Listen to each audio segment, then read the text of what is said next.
नमस्कार दोस्तों, कैसे हैं आप लोग। आशा है अच्छे होंगे और सबकी ज़िंदगी में खुशियां रहें। इस आशा के साथ मैं आज की कहानी लेके आई हूँ, परिवार की जिम्मेदारी। मेरी सभी सहेलियाँ कोई ना कोई काम करती थी।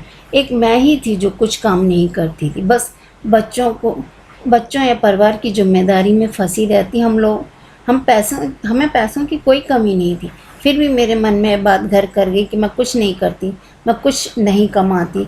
इससे इस वजह से मैं परेशान रहती हूँ। एक दिन मेरे पति के दोस्त रमन आए, जो बहुत अच्छे इंसान थे।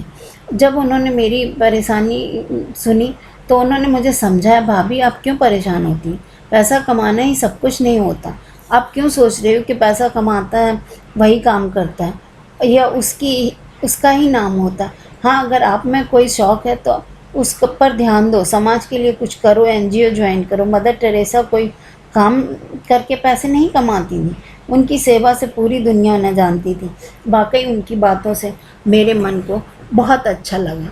और जब मैंने अपने बेटे का विवाह किया तो मैं घर में बहू लेके आई, तब मैं सोचती थी कि एक आदर्श सास बन के दिखाऊंगी और अपनी बहू को इन सब चीज़ों से दूर रखूंगी। इसी प्रयास में मैं उसे घर का काम सिखाने की कोशिश करने लगी और उससे कहती थी अगर वो जाके बाहर काम करेगी तो मुझे कोई समस्या नहीं है। एक दिन जब मैं उसे कुछ बता रही थी तो वह एकदम झुंझला कर बोली, मम्मी जी, इस तरह आप साय की तरह मेरे साथ क्यों लगी रहती हैं? उसने सासू माँ कम पहरेदार ज़्यादा नज़र आती।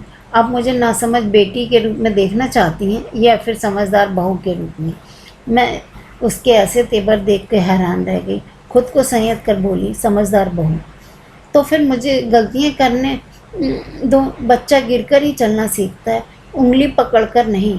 मैं बड़ी हूँ, दूध पीती बच्ची नहीं हूँ। कमरे में आकर पहले तो मैं बहुत रोई, पर जब मैंने अपने अतीत में खुद को निहारा तो मुझे अच्छा लगा, ये सोच के कि जब मैं काम करती थी और जो है टाइम भी रहता था और मैं सोचती थी कि मैं बाहर काम नहीं करती हूँ, पर बहू तो घर और बाहर दोनों को संभालती हैं।